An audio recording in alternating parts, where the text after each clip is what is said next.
नमस्कार दोस्तों। हमारे यहाँ पर बिहार में इलेक्शंस क्या होने हैं, पूरा घमासान शुरू हो गया।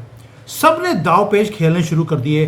कई बहुत बड़े बड़े यहाँ पर जनरल बन के आ रहे थे, मैदान को छोड़कर भाग गए हैं। बाकियों को मैदान छुड़वाने के लिए मजबूर किया जा रहा है। क्वेश्चन ये नहीं है कि उनको जो मजबूर किया जा रहा है, हाई कोर्ट से उनके अभी चिट्ठे खुल रहे हैं, ये अभी क्यों खुल रहे हैं। अब कई तो यहाँ पे बीजेपी वालों ने बोलना शुरू कर दिया, जो कि एंटी मोदी हैं, सेकुलर हिंदू। उन्होंने बोलना शुरू कर दिया, सर ये तो विंडिक्टिव्स है, ये तो जान के किया जा रहा है, क्योंकि मोदी को डर लगता है कि वो बिहार कहीं हार ना जाए। अब दूसरी तरफ से ये भी न्यूज़ आ रही है कि मोदी जी ने कुछ नहीं किया, ये किया ही किसी और ने था। अब ये जो सारा घोटाला, घोटाले की बात कर रहे हैं, बिहार का नाम आए, घोटाले का नाम ना आए, ऐसा हो नहीं सकता, क्योंकि शुरुआत ही घोटालों से हुई थी। अब ये सारा गुत्थी है क्या, इतनी ज़्यादा कॉम्प्लेक्स है। कोई भाग गया, किसी को भगाया जा रहा है, और नाम किसी का लग रहा है, किया किसी और ने है। ये सारे मुद्दे कोई और इसको खोल नहीं सकता। ये धागे खोलेंगे अवनीश जी, आपके फेवरेट। तो अवनीश जी को माइक देते हैं, उसके बाद हम चुप कर कर पॉपकॉर्न खाएंगे और कोक पिएंगे और सुनेंगे कि बिहार में हो क्या रहा है। अवनीश जी, जय सिया राम। जय जय सिया राम। सुमित जी आपका नमस्ते, सभी दर्शकों को भी Ram Ram ji. Thank you so much, thank you for giving time on such a short notice, क्योंकि बिहार कुछ ज़्यादा ही दिलचस्प हो रहा है। मैंने बोला यार ये न्यूज़ किसी और से नहीं, सिर्फ आपसे। Sir, mike is yours. बिल्कुल, आपने अपने इंटरव्यू में सुमित जी बोला कि ये बदले की राजनीति कर रहे हैं नरेंद्र मोदी। बिल्कुल, बदले की राजनीति है, ये प्रतिशोध की राजनीति है। बहुत महीन और बेहद शातिर ढंग से प्लान करके और एक लंबे समय से ये प्लान करके किया गया है ये बदले की राजनीति। लेकिन बस आपको करेक्ट इतना करूंगा, ये नरेंद्र मोदी के बदले की राजनीति नहीं है लालू और लालू के परिवार से।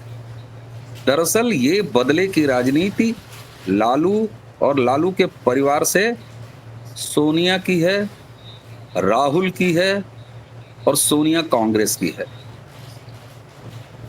आप चौंक गए? सब चिल्ला रहे हैं सरकार नरेंद्र मोदी की है 2014 से। अगर बदले की कोई राजनीति कर सकता है तो वो नरेंद्र मोदी कर सकते हैं। कब छापा डलवा देना, कब छापा उठवा देना, कैसे फैसले करवा देना, क्योंकि यहाँ तो सब ये माने बैठे हैं।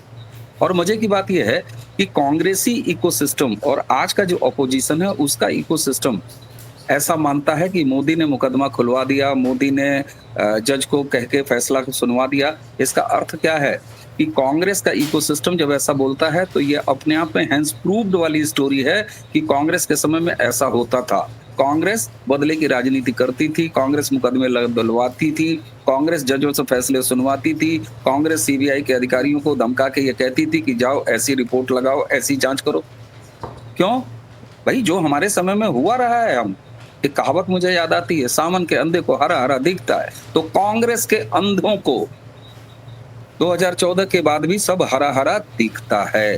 क्यों? क्योंकि इसी भारत की कोर्ट ने कहा था कि सीबीआई पिजड़े का तोता है। तो उन्हें आज भी लगता है कि नरेंद्र मोदी के हाथ में वो पिजड़ा है और सीबीआई अब भी तोता है, क्योंकि जैसे उनके समय में हुई थी। अब मैं अपनी बात पे आ रहा, बड़ा मजबूत आरोप में लगा रहा हूं कि आज लालू प्रसाद यादव के साथ जो हो रहा है, उनके तेजस्वी के साथ जो हो रहा है, राबड़ी देवी और मीसा के साथ हो रहा है, चाहे वो लैंड्स फॉर जॉब हो उसका घोटाला हो और चाहे आईआरसीटीसी का घोटाला हो। अभी हम थोड़ी सी डिटेल भी इस पर बताएंगे। ये सब का सब राहुल का किया धरा है, कांग्रेस का किया धरा है। तो ऐसा नहीं है, इसके पीछे आधार है। दर्शकों को थोड़ा सा पीछे लेके चलता हूं। आज लालू प्रसाद यादव को हम किस रूप में जानते हैं? भारत का वो पहला सजा याफ्ता नेता जो कि 5 चारा घोटालों में, अलग अलग चाईबासा से लेके और तमाम कोषागार घोटालों में, 5 घोटालों में चारे केसेस के 5 एफआईआर थी, 5 में उसको सजा हुई, कन्विक्ट हुआ, फाइनल सजा हुई। और फाइनल सजा होने का नतीजा क्या हुआ? वो चुनाव लड़ने से अयोग्य हो गया और लालू प्रसाद यादव की राजनीति समाप्त कर दी। किसने समाप्त की थी लालू प्रसाद यादव की राजनीति?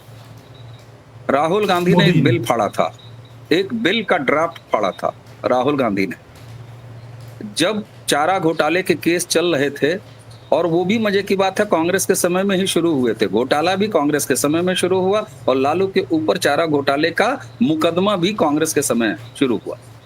लेकिन उस समय 2004 से 2009, इस बीच लालू प्रसाद यादव यूपीए 1 की सरकार में रेल मंत्री बना, क्योंकि कांग्रेस कभी बहुमत लेके आई नहीं। इसीलिए मैं कहता हूं कि कांग्रेस ने अपना बहुमत इस देश में 1984 के बाद खो दिया था। अंतिम था जब कांग्रेस को क्लीन मेजॉरिटी मिली थी, उसके बाद कभी कांग्रेस को 200 सीटें भी हासिल नहीं हुई। वो सोचें, जो 240 सीटें नरेंद्र मोदी के पाने के बाद और तीसरी बार सरकार बनाने के बाद कहते हैं कि मोदी को कहां मेजॉरिटी मिली, मोदी को कहां मेजॉरिटी मिली। अरे ससुरों, 2084 के बाद इंदिरा की लाश पर जब तुमने चुनाव लड़ा, उसके बाद तुम्हें कब मेजॉरिटी मिली? कांग्रेस को अकेले 200 सीटें भी नहीं मिली। कांग्रेस तो उसी समय सत्ता से बाहर हो गई थी साहब। अब आते हैं, आज लालू प्रसाद यादव चुनाव नहीं लड़ रहा, उसकी राजनीति समाप्त हो चुकी। इसकी पैरोकारी किया था राहुल गांधी ने। मनमोहन सिंह सरकार बचाने के लिए एक ऐसा कानून लेके आई थी जिसमें अगर सजा लंबी भी हो जाए, ये जो 2 साल वाली सजा है, उससे कितनी भी लंबी सजा हो जाए, लेकिन व्यक्ति चुनाव लड़ने के अयोग्य घोषित नहीं होता। ऐसा एक बिल मनमोहन सिंह सरकार लेके आई थी। सोनिया उस सरकार की सुपर प्राइम मिनिस्टर थी और राहुल सांसद था। राहुल ने लहरा के वो बिल फाड़ा, उस बिल का प्रतीकात्मक 2 पन्ने फाड़े और कहा ये बिल बकवास है जो मनमोहन सिंह सरकार ले आई है। और चूंकि मालिक ने वो बिल फाड़ दिया था, मनमोहन सरकार ने उस बिल को रिवाइज किया और उस बिल से ही ये कानून निकल के आया कि अगर किसी निर्वाचित सांसद को 2 साल से ऊपर की सजा हो जाती है तो उसकी संसद सदस्यता अपने आप समाप्त हो जाएगी, जिसका शिकार खुद राहुल भी हुआ था जब उसकी सांसदी गई। उसी बिल में ये भी प्रोविजन था कि अगर किसी को आर्थिक घोटालों के मामले में या कोई ऐसी सजा जिसमें 6 साल से ऊपर की सजा हो जाए तो उसके चुनाव लड़ने पर प्रतिबंध लगा दिया जाएगा। और उसी कानून का शिकार हुआ लालू प्रसाद यादव। जब वो चारा घोटाले में कन्विक्ट हुआ, दोषी करार दिया गया, तो उसके बाद उसकी सांसदी तो गई ही गई, वो चुनाव लड़ने के अयोग्य घोषित हो गया। ये पहली साजिश थी, बदले की राजनीति थी, खतरनाक राजनीति थी सोनिया की, राहुल की, जिसको इनिशिएट किया था राहुल ने। और वहां से राहुल ने लालू प्रसाद यादव के बर्बादी की स्क्रिप्ट लिखनी शुरू कर दी। लोग अभी भी चौंक रहे होंगे, अरे कैसे आप कर रहे हैं, लालू और इस समय सोनिया एक साथ हैं। अभी रुक जाइए, आराम करिए जरा सा, 10 मिनट और बात होने दीजिए। मैं तो सर अवनीश जी, मैं तो खुद हैरान हूँ आप बोल क्या रहे हैं, क्योंकि दोनों इकट्ठे तो ये चुनाव लड़ रहे हैं और ऊपर से जैसे टाइमिंग होती है। लोग बोलेंगे अभी कि sir why before Bihar election ही सारा कुछ क्यों हो रहा है, पहले क्यों नहीं हुआ? साहब ये बताइए, अब तक मैंने चारा घोटाले, लालू का चुनाव न लड़ना, अयोग्य घोषित हो जाना, इस पर अगर कुछ तकनीकी रूप से गलत कहा हो तो बता दीजिए। और ये सब कुछ किया राहुल गांधी ने, उनकी सरकार ने। मनमोहन सिंह प्राइम मिनिस्टर बचा रहे थे, राहुल ने बिल फाड़ दिया, उनको रिवाइज करना पड़ा और कड़ा कानून बन गया। अगर कुछ फैक्चुअली गलत बात हो तो बता दें। अब आते हैं, सोनिया और राहुल को यही संतोष नहीं हुआ। क्यों? क्योंकि चारा घोटाले में 5 सजाएं अलग अलग केवल और केवल इंडिविजुअल लालू यादव को हुई थी। उसके परिवार का कोई और व्यक्ति चारे घोटाले में कभी भी कागज पर नहीं रहा। ये अलग बात है कि जगन्नाथ मिश्रा रहे और बाकी लोग रहे, लेकिन लालू की फैमिली से सिर्फ लालू रहा। राहुल गांधी को इतने से संतोष नहीं हुआ, अभी उनका बदला बाकी था। और उसके बाद 2004 से 2009 के बीच में जब रेल मंत्री राहुल बने तो लालू जब रेल मंत्री बने तो उसके बाद सबसे पहला अब परिवार शामिल होता है। और तब शामिल होता है जब लैंड्स फॉर जॉब का केस आता है। रेल मंत्री रहते हुए रेल भर्ती में घोटाला हुआ और नौकरी लगवाने के नाम पर जो एप्लीकेंट थे उनसे सीधे सीधे प्लॉट लिया। और सीबीआई ने जब जांच किया तो उसमें पहला नाम आता है लालू प्रसाद यादव के अलावा उनकी बेटी मीसा भारती का। यहां राहुल गांधी का खेल पार्ट 2 शुरू होता है, जो लालू से अब आगे बढ़ के उसकी बेटी मीसा भारती पर आता है। यानी मीसा भारती भी लैंड्स फॉर जॉब में इंक्लूड होती हैं। और उसके बाद अभी इतने पे नहीं, अभी तो केवल लालू और लालू की बेटी आई। चारा में तो आ चुका था, एक कदम आगे बढ़े, बेटी शामिल हुई।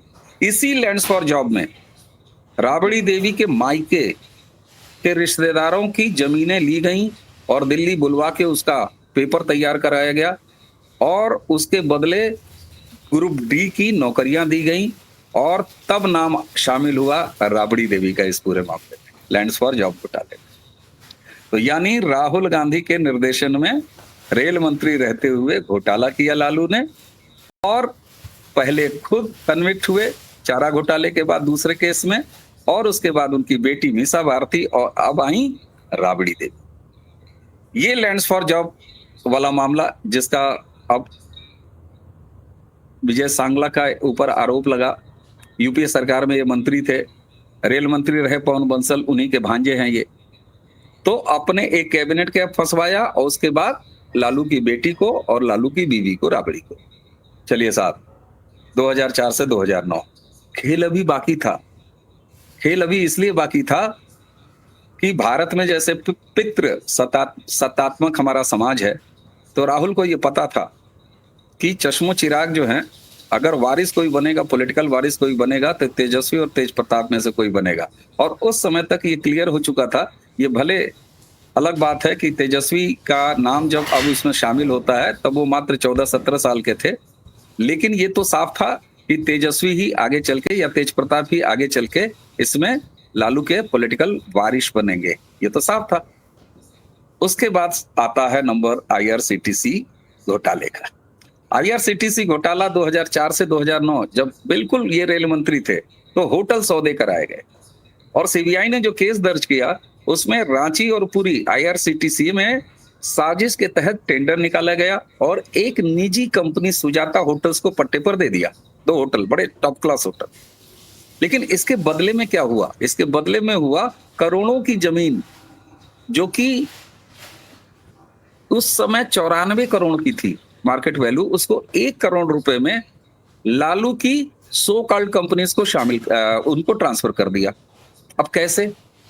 कंपनी थी पहले सरल गुप्ता की एक कंपनी को ट्रांसफर किया गया, और सुजाता होटल के जो डायरेक्टर विजय और विनय कोचर, उनकी कंपनी थी डिलाइट मार्केटिंग कंपनी, और अब उसका नाम हो गया लारा प्रोजेक्ट। इसके एमडी पीके गोयल को ये जमीन ट्रांसफर कर दी गई, और जमीन इनको ट्रांसफर हुई, और उसके तुरंत बाद लालू प्रसाद यादव, राबड़ी देवी और तेजस्वी के एक कंपनी बनती है।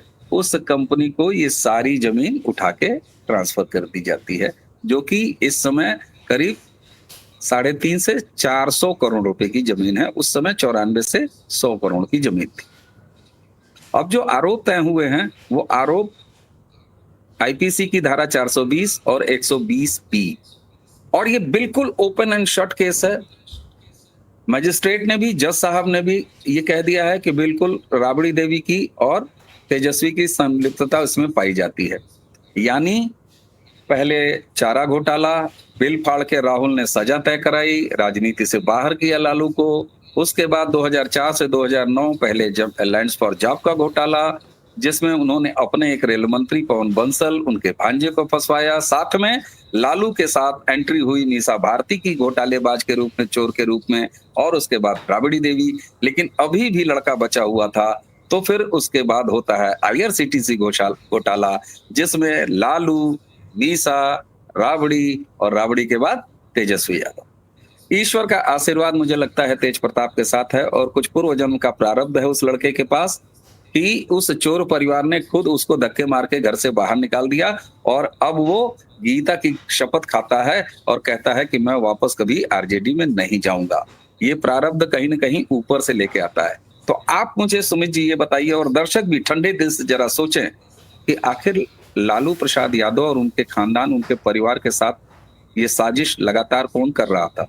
क्या ये सिर्फ कोइंसिडेंट है कि सोनिया गांधी जब सुपर प्राइम मिनिस्टर थी, जब राहुल गांधी मालिक थे सरकार के, उसी समय लालू प्रसाद यादव के साथ चारा घोटाला होता तो जरूर है, लेकिन होने के बाद उसको सजा उनके सरकार में मिलती है, केस उन्हीं की सरकार में दर्ज होता है। यूपीए 2 में ही ये सारे केस लैंड फॉर जॉब वाला, आईआरसीटीसी वाला दर्ज होता है। ये अलग बात है कि इसमें तेजी 2017 में आती है, और उसके बाद कानून अपना काम कर रहा है। ये जुमला कहाँ चला जाता है? तो कानून अपना काम कर रहा है, और अब नियत अगर यहीं खींच के लाई है, तो मुझे कोई भी ठंडे दिल से इन तमाम फैक्ट के बाद ये बता दे कि लालू प्रसाद यादव उनके खानदान का असली राजनीतिक दुश्मन कौन है। राहुल गांधी नहीं है, सोनिया गांधी नहीं है, प्रियंका गांधी नहीं है, 10 जनपद परिवार नहीं है, कांग्रेस नहीं है, तो और कौन है। अब इसके अगले हिस्से में जब आप बात करेंगे तो मैं बताऊंगा कि राहुल ऐसा क्यों कर रहे हैं और लालू की ऐसी क्या मजबूरी है कि वो आज भी शरणागत दिखाई देते हैं कांग्रेस के सामने। सर अवनीश जी, जो आपने बताया वाकई शॉकिंग है मेरे लिए कि यार ये कैसे हो गया। बट अगर राहुल ने अभी करवाया है, मैं हमेशा बोलता हूँ जियो पॉलिटिक्स में टाइमिंग इंपॉर्टेंट होती है। अभी आगे बिहार के इलेक्शन हैं, इनका तो गठबंधन है, तो अगर ऐसा कोई काम राहुल ने करवाया होगा तो गठबंधन ही वीक हो जाएगा। भाई आपको मालूम है तेजस्वी यादव फ्रंट रनर हैं, कांग्रेस की तो कोई पकड़ वहाँ पर बिहार में दिखती है नहीं। अगर ऐसा काम राहुल गांधी करवाएगा फिर तो बीजेपी के हाथ में, उन्होंने जीत पहले ही दर्ज करवा दी है। तो आप लोग बोलेंगे कि सर क्या राहुल गांधी बीजेपी ज्वाइन कर रहे हैं? चलिए ठीक है, इसका भी जवाब बिल्कुल देना चाहिए, हम दोनों को देना चाहिए, मिल के देना चाहिए। मैंने कई बार अलग अलग जगहों पर आपके साथ भी बातचीत करते हुए कहा है कि साहब कोई मुझे जरा ये बता दे, क्या राहुल गांधी किसी प्रदेश के मुख्यमंत्री बनने की लाइन में है? क्या भारत में राहुल गांधी की राजनीति किसी प्रदेश का मुख्यमंत्री बनने के लिए है? नहीं, वो पैदाइशी पीएम है। पीएम मटेरियल भी कहने से बचता हूँ, वो पैदाइशी पीएम है। ये अलग बात है कि उनके आगे एक बहुत बड़ा स्पीड ब्रेकर पहाड़ जैसा आ गया है नरेंद्र मोदी, तो वो बन नहीं पा रहे हैं, वो न बन पाएंगे, लेकिन वो नहीं पैदाइशी सर, मैं पीएम आपको मैं उस पर दिखा देता हूँ। पैदाइशी पीएम बोला आपने, उसका मतलब है परमानेंटली मेंटल। जी बिल्कुल ठीक है, आप बहुत अच्छे शब्द गढ़ते हैं। तो ये तो साफ है ना कि राहुल गांधी को भारत के किसी स्टेट का चीफ मिनिस्टर नहीं बनना है। हम्म, और अगर आप ये कहते हैं कि गठबंधन वीक हो जाएगा अगर राहुल गांधी ऐसा कर रहे हैं, इस समय जब हम हम्म, रिकॉर्ड कर रहे हैं और जब दर्शक देख रहे हैं, तो बिहार इलेक्शन में नॉमिनेशन चालू हो गए हैं। एनडीए अपने लगभग कैंडिडेट घोषित कर चुकी है। स्टार प्रचारकों की 40 स्टार प्रचारकों की, जिसमें हेमंता, योगी से लेके तमाम लोग शामिल हैं, वो नाम बाहर आ गए हैं। रैलियां शुरू हो गई हैं। योगी जी 2 रैली कर आए कल बिहार में, उन्होंने अपने बुलडोजर से बुर्का उठा लिया। जी हाँ, इलेक्शन कमीशन ने कहा था कि बुर्का जो है उठाया जाएगा और पहचान की जाएगी। तो यहां से अखिलेश यादव चिल्लाए कि नहीं साहब, ये तो गलत बात है। उनकी पार्टी के लोग, योगी जी गए और बुर्का उठा दिया उन्होंने। उनके पास तो बुलडोजर है, उनको तो हाथ भी नहीं लगाना पड़ता। लेकिन आप मुझे ये बताइए कि सो कॉल्ड महागठबंधन, जिसमें लालू प्रसाद यादव की पार्टी शामिल है, जिसमें राहुल गांधी की पार्टी शामिल है, उसमें अभी तक सीटों का बंटवारा फाइनल हुआ? आप मुझे ये बताइए, सीटों का बंटवारा अभी तक फाइनल हुआ? नहीं हुआ। नहीं हो। पहले चक्र में एसआईआर के बहाने जो महफिल लूटी, वो अकेले राहुल गांधी ने लूटी और तेजस्वी यादव पीछे पीछे चलते हुए दिखाई दे रहे थे। इसके अलावा उनका कोई रोल आपको दिखाई दिया तेजस्वी का? नहीं दिखाई दिया। इस समय महागठबंधन में जो कम्युनिस्ट पार्टी है वो अपनी अलग लिस्ट जारी कर रही है। कांग्रेस भी इस मूड में है कि अलग लिस्ट जारी करेंगे, और आरजेडी भी अलग लिस्ट की तैयारी में है। मारामारी हो रही है, पीटा पार्टी हो रही है। आप मुझे ये बताइए, गठबंधन है कहां? क्या एक बार भी राहुल गांधी ने तेजस्वी को as a chief minister face स्वीकारा? नहीं स्वीकारा। अनाउंसमेंट की? नहीं की। इतिहास में पहली बार, कांग्रेस के इतिहास में पहली बार सीडब्ल्यूसी की मीटिंग उसी पटना में राहुल गांधी ने कांग्रेस की कर दी। क्यों? महागठबंधन सिर्फ कह देने से होता है? महागठबंधन है जिसमें लालू, कम्युनिस्ट और राहुल गांधी की पार्टी शामिल है। ऐसा कोई एक मुझे एग्जांपल बता दीजिए ना। इस समय तो नॉमिनेशन हो रहे हैं साहब, आप मुझे बताइए, क्या अभी तक महागठबंधन ने ये बताया कि आरजेडी कितनी सीटों पर लड़ रही है, कांग्रेस कितनी सीटों पर लड़ रही है, कितना सीटें उन्होंने मुकेश साहनी को दे दिया, कितना सीटें उन्होंने कम्युनिस्टों को दे दिया? काहे का गठबंधन है? ये खेल कौन कर रहा है? देरी किसकी तरफ से हो रही है? राहुल गांधी की तरफ से नहीं हो रही है तो और किसकी तरफ से हो रही है? आप मुझे ये बताइए। सीटें बेचने के आरोप में प्रभारी राहुल गांधी का, कांग्रेस का, वो पटना एयरपोर्ट पर पीटा जाता है और कहा यह जा रहा है कि आरजेडी के लोगों ने पीटा है, कांग्रेस के नहीं, क्योंकि आरजेडी के हिस्से की सीट उसने उठा के बेच दी थी 5 करोड़ रुपए में। तो आप मुझे ये बताइए कि कौन से गठबंधन को कैसी मजबूती दे रहे हैं राहुल गांधी बिहार में? कोई मुझे ये बता दे। तो ये सारा खेल कि ऐन चुनाव के मौके पर लालू प्रसाद यादव का खानदान जेल की तरफ जाए, ये राहुल नहीं कर रहे हैं तो क्यों नहीं कर रहे हैं? अब एक सवाल का जवाब और हमें आपको देना पड़ेगा, नहीं तो दर्शक कहेंगे कि उनके साथ ईमानदारी नहीं हुई और ये बात सही है। राहुल ऐसा क्यों कर रहे हैं? इस बात का Yes. सवाल अगर हम नहीं देंगे तो ये बहुत बड़ी हमारी भूल होगी और दर्शकों के साथ नाइंसाफी होगी। साहब सुनिए, कांग्रेस के परंपरागत वोटर कौन है? कांग्रेस के परंपरागत वोटर मुस्लिम कम्युनिटी है और मुस्लिमों के साथ दलित, ये उनके परंपरागत वोटर थे और यही वजह थी कि 65 साल कांग्रेस ने इस देश में राज किया। कांग्रेस का डाउनफॉल कब शुरू हुआ? जब मुसलमान कांग्रेस से दूर हुए।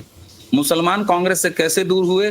जब उत्तर प्रदेश जैसे 25 करोड़ आबादी वाले स्टेट और सबसे ज्यादा लोकसभा सीटें रखने वाले स्टेट, सबसे बड़ी विधानसभा रखने वाली स्टेट में मुलायम सिंह यादव की राजनीति का उदय हुआ और मुलायम सिंह यादव ने MY एक कॉम्बिनेशन पैदा किया और मुसलमान कांग्रेस को छोड़ के समाजवादी पार्टी के साथ आ गए और वो दिन था कि आज का दिन है कांग्रेस पार्टी का यहाँ पर डाउनफॉल शुरू हो गया। ठीक यही मॉडल बिहार में हुआ। बिल्कुल मुलायम सिंह जिस समय भारतीय राजनीति में, उत्तर प्रदेश के राजनीति में उभरे, ठीक उसी समय लालू प्रसाद यादव का उभार होता है बिहार की धरती पर। और बिहार में भी MY जो समीकरण है वो लालू प्रसाद ठीक मुलायम सिंह की तरह अप्लाई करते हैं। और जैसे उत्तर प्रदेश में मुसलमानों ने कांग्रेस का छोड़ा साथ, ठीक उसी तरह बिहार में मुसलमानों ने लालू प्रसाद यादव का कांग्रेस का साथ छोड़ के लालू प्रसाद यादव को ज्वाइन कर लिया।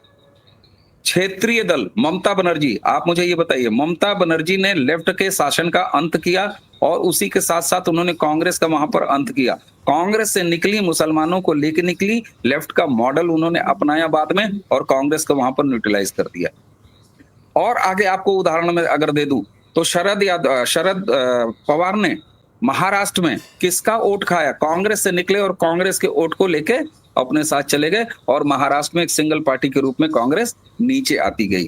तो जितने क्षेत्रीय दल हैं उन्होंने कांग्रेस के ही परंपरागत वोट, जिसमें प्रमुख मुसलमान वोट था और बाकी रीजनल वोट था, उसको लेके इन्होंने अपनी जमीन बनाई है। तो कांग्रेस को अगर पैन इंडिया अपनी पुरानी वाली स्थिति की तरफ चलना है, जाना है, पहुंचना है, पा लेना है, मैं नहीं कहता, क्योंकि उस बीच में एक हिमालय पर्वत यहाँ पर पैदा हो चुका है नरेंद्र मोदी की राजनीति, तो वो चले जाएंगे, पा लेंगे, हासिल कर लेंगे, ये मैं नहीं कहता। लेकिन जब तक ये रीजनल पार्टियां, चाहे RJD हो, चाहे SP हो, चाहे महाराष्ट्र की रीजनल पार्टी हो, चाहे तृणमूल कांग्रेस हो, ये सारी पार्टियां जब तक खत्म नहीं होंगी, जब तक कमजोर नहीं होंगी, तब तक कांग्रेस का पैन इंडिया कोई भविष्य है। राहुल गांधी दरअसल इस फिलॉसफी पे काम कर रहे हैं। उनका टारगेट किसी प्रदेश में सरकार बनवाना नहीं है, वो चाहे हरियाणा हो, वो चाहे दिल्ली हो, वो चाहे पंजाब हो, चाहे उत्तर प्रदेश हो, चाहे बिहार हो, चाहे बंगाल हो, चाहे कहीं भी हो, चाहे महाराष्ट्र हो, उनको कोई मतलब नहीं है। उनकी सरकार आज 3 प्रदेशों में है, कोई बात नहीं है, उनको कहीं का चीफ मिनिस्टर नहीं बनना है। राहुल गांधी 2029 मौका लगे तो 2029 के बाद 2034 वहां तक की राजनीति उनको समझाई गई है कि जब तक आप अपने मुसलमानों को अपने साथ नहीं लाएंगे, जिनको की छीन रखा है अलग अलग क्षेत्रीय पार्टियों ने, रीजनल पार्टियों ने, उनकी राजनीति जब तक आप नहीं खत्म करेंगे तब तक आपका ग्रोथ नहीं हो सकता। इसलिए राहुल गांधी आज आपको बिहार में लालू को बर्बाद करते हुए, RJD को बर्बाद करते हुए दिखाई दे रहे हैं। और एक चीज और, ये जो आपका OWC है, OWC गठबंधन में शामिल होना चाहता था, लेकिन राहुल गांधी ने मजबूर किया और ये इंश्योर किया कि OWC की एंट्री महागठबंधन में ना हो, वो भी अलग लड़े ताकि उसको भी न्यूट्रलाइज वो कर सके।